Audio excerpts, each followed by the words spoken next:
On Wednesday, Graham Platner suspended his campaign to be the next senator of Maine after Democrats bailed and finally mounted a pressure campaign to force him out of the race that they had entirely shredded their credibility to keep him in. To be clear, the Democrats stood by him for having a Nazi SS tattoo on his chest. Not just the swastika, that wasn't good enough. He carved the insignia of the SS into his flesh. And they defended him for that. They also defended him for making multiple posts that justified date rape if the girl was drunk, because that was on her.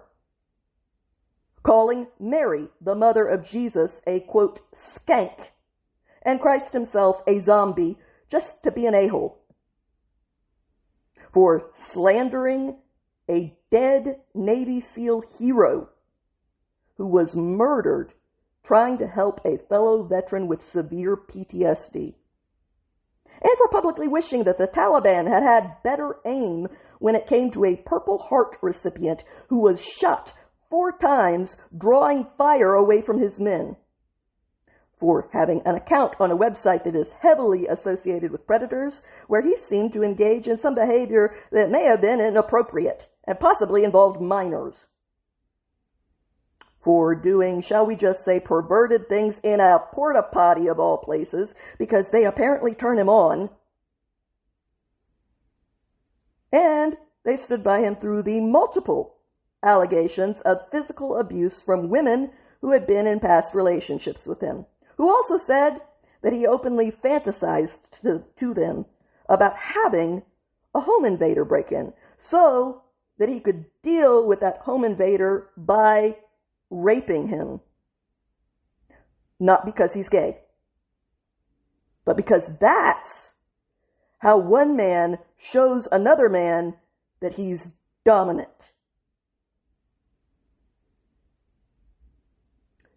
You got a clue me in, straight men out there. Is that what you fantasize about? Yeah, I didn't think so.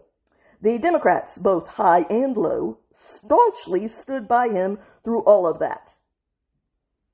And then came the actual rape allegations from a woman who had no political motivation at all to make it up, because she's completely on the left and her record proves it. In fact, she didn't come forward sooner specifically because she shared his political beliefs, as sick as that is, to protect your rapist, who might rape someone else, for politics. Sweetie, I know you're the victim, and I feel sorry for what happened to you. But when you think that way, it's because you're in a cult. And to be clear, the rape charge was the excuse to bail on him, not the reason. After standing by him for all of the rest, we all know, every single one of us, including the people that won't admit it, that Democrats would have stood by him through this as well and called her a liar, if not for the fact that the most recent polls showed him beginning to lag behind his conservative competition in Maine, the incumbent Republican Senator Susan Collins. So only after that, suddenly, Democrats decided to find the moral high road and finally bail on him.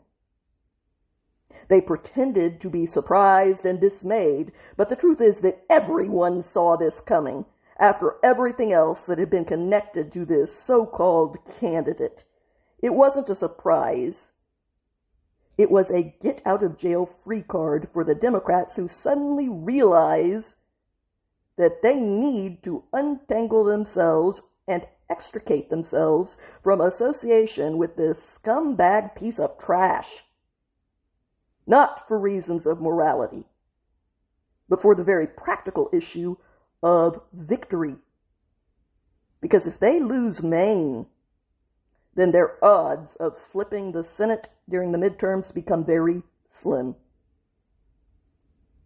So the fight to get him out was suddenly on. and after several days of their pressure campaign, Platner finally caved and announced that he was ending his candidacy, even though his demands to be allowed to select his own replacement had not been met. And having failed to control the situation, Platner said that he would leave his replacement up to the party leaders, as though he had a choice. I guess he just found out that someone else is dominant. Democrats now have until July 13th to replace him. But let's dive into the sewage that is this scumbag's life.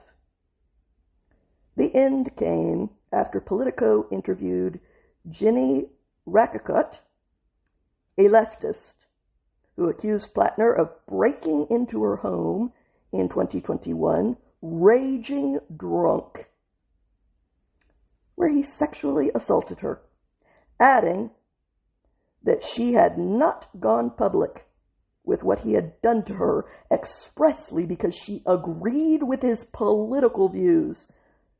I'm going to say it again. When your ideology means that much to you, it's called a cult. Just saying. Telling Politico, one of the reasons I didn't come forward sooner was the huge moral conflict that I had between supporting his politics but not supporting him as a person. You mean the dude that raped you? Yeah, I would assume so. I just want the truth out there. I just want people to have a whole scope of who he is as a person. And her story is all you could ask for as far as being legit. In addition to being on the left and having no political motivation to torpedo his already sewer-laden campaign, she also gave journalists screenshots of the text that she had sent to friends at the time. And this would be years before Platner was ever a candidate for anything. She also provided proof of discussing the rape with her therapist at the time. She has subsequent boyfriends that verified that she told them about it back then, all before Platner was a candidate. She's got boyfriends that were confronted by Platner when bringing her home from a date after she had broken up with him. I know, all of us normal people are shocked. We will never get over the shock. Who would have thought it of this kind of person? Other than everyone. CNN also released their own interview with Ginny Rakicot, in which she described what Platner had done to her using the word rape. Even so, most of the left-wing media coverage used very coy euphemisms for the entire thing, calling breaking into her home entering without her permission. I'm surprised they didn't use that one for rape too, but they used a whole variety of other language like forcing himself on her, to gloss over the rape part, to the point that if you didn't know that that was what was being alleged, you certainly would not have picked it up from what the journalists had printed. Forcing himself on her could have been trying to kiss her without her permission. Raping her is something entirely different, which is why they avoided the word like the plague. Platner denied it all, as per usual. Still, the damage was done, and Democrats had seen the polls even before the story was released, so the story was very convenient for them.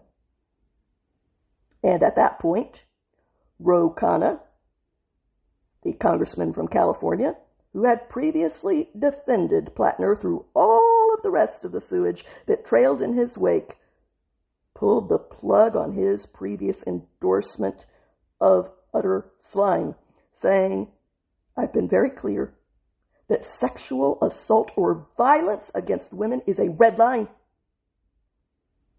Didn't say that when women accused him of bending their arms behind their back. These allegations are very serious and credible. So are theirs. Graham Platner should drop out from the race. I am withdrawing my endorsement. Do you want applause? Even Hassan Piker, the truly rabid, violence-loving leftist streamer who has been working overtime to elect socialist candidates, labeled this as the end of Platner's campaign, saying that there was nothing fishy about the allegation, and even denying that the victim had been paid to make up the story by the Jews when one of his commenters posted that theory in the chat. A denial which must have caused him actual pain to have to admit, which for me was just a bonus. As he declared, that is curtains. That is the trifecta. Okay, that is the trifecta of a reliable allegation. It's holy shit. I believe this accusation. I believe this accusation. Well, yeah. But since when does rape bother you, Hassan? You seemed to be all for it on October 7th. So why are you going to pretend that it makes you squeamish now? Oh, I remember. The polls. Yet even with his rabid nephew, who actually screams on camera for blood to run in the streets, a quote, and for people to shank their debate opponents on stage and spill their guts onto the floor, another thing that he actually said, Cenk continues to support Platner. And he wasn't alone. Stephen King, a resident of Maine, decided to go public with yet another crazy take online, posting, Graham Platner may drop out. I hope he doesn't. But, meanwhile, the abuser-in-chief just keeps on keeping on. Deflect away. I support a Nazi rapist because of Trump. That's all you got. Even the Nazis had a better excuse than that, when they claimed that they were just following orders, which they were. You do it voluntarily. Congratulations. I know you think that was a major virtue signal, but it was actually just owning yourself. There was some other left-wing extremism as well that we will circle back around to, but basically everyone besides those two dimwits finally jumped ship on a candidate that they should have bailed on about a week into his campaign. The Democrat Party of Maine called on him to drop out of the race. Elizabeth Warren and Bernie Sanders hesitated, even then, even after the rape charge, to withdraw their endorsements. Warren had actually declared on the campaign trail after he won the official nomination of her party, despite everything that was known about him by that point, that's my kind of man. One whose biggest fantasy is raping other men, but who settles for raping women because men would beat the shit out of him? I believe you. Bernie Sanders fought very hard to keep Platner through all of the disgusting controversies, drawing a line in the sand and declaring, I'm going to do everything I can to make sure that Graham Platner is the next senator from the state of Maine. But one day before Platner withdrew from the race, Bernie too finally pulled his support, saying, I have spoken with Graham Platner about the best path forward for Maine. In light of these very serious allegations, I have recommended that he step aside. Others were not pussyfooting around. Senator John Fetterman of Pennsylvania, seemingly the only Democrat with any integrity these days, although, for the record, I disagree with him on most political issues, but I can at least recognize that he actually believes in what he says because he will go against his own party, who viciously attack him for being sane every now and again, called out Senator Sanders for pushing so hard for Graham Platner in the first place, despite knowing about his myriad of unacceptable scandals before this one. A full day before Bernie belatedly pulled the plug, Senator Fetterman told Laura Ingraham on Fox News that Sanders should actually apologize for pushing Platner so aggressively to voters. And he's right. Miss Ingram noted that there were almost no exceptions across the board, with Senator Fetterman being one. The entire Democrat Party had been proudly willing to ignore all of Platner's history. Proudly willing. Senator Fetterman responded, "I refused to overlook that." But honestly, I would really call on Bernie Sanders to apologize for pushing this kind of predator, more than anyone he helped elect. And now apologize to the victims, especially the woman that she claimed that he raped her. So I don't know why you want to keep pushing these kinds of people. Maybe he should consider sitting a few out and stop pushing these kinds of communists. And now people like P. Hustle, one of Platner's handles. Now he has been credibly accused of rape. And that's fairly recent, too.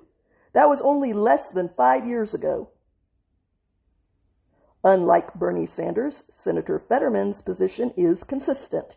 He has repeatedly challenged the members of his own party to withdraw their support from Platner over the previous scandals, even before the rape accusation was made, arguing that they were serious enough to be disqualifying on their own. And he was right.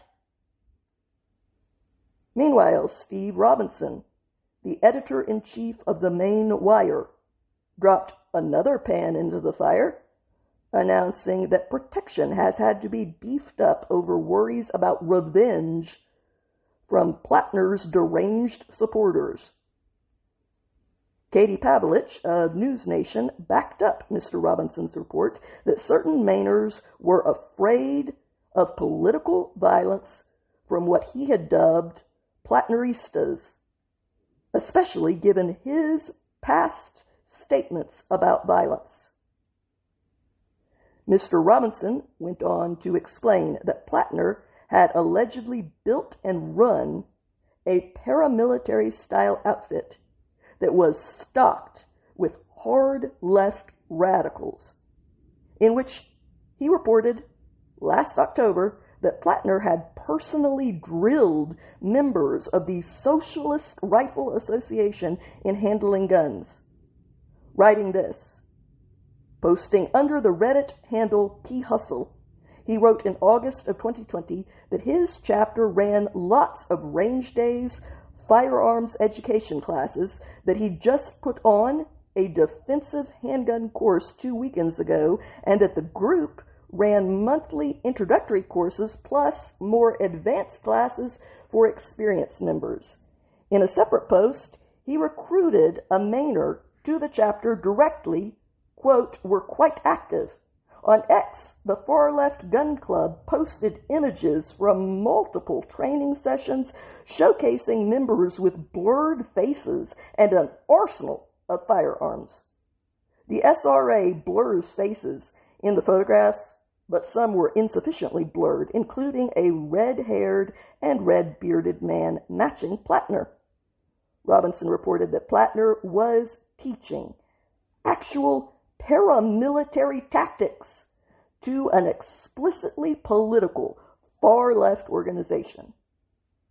The irony that he pointed out at the time was that a bill to crack down on paramilitary-style firearms instruction passed Maine's legislature in 2024, championed by the Democrats, who framed it around fears of right-wing militias, while their boy Platner was overseeing the exact kind of training on the left that their bill was designed to outlaw.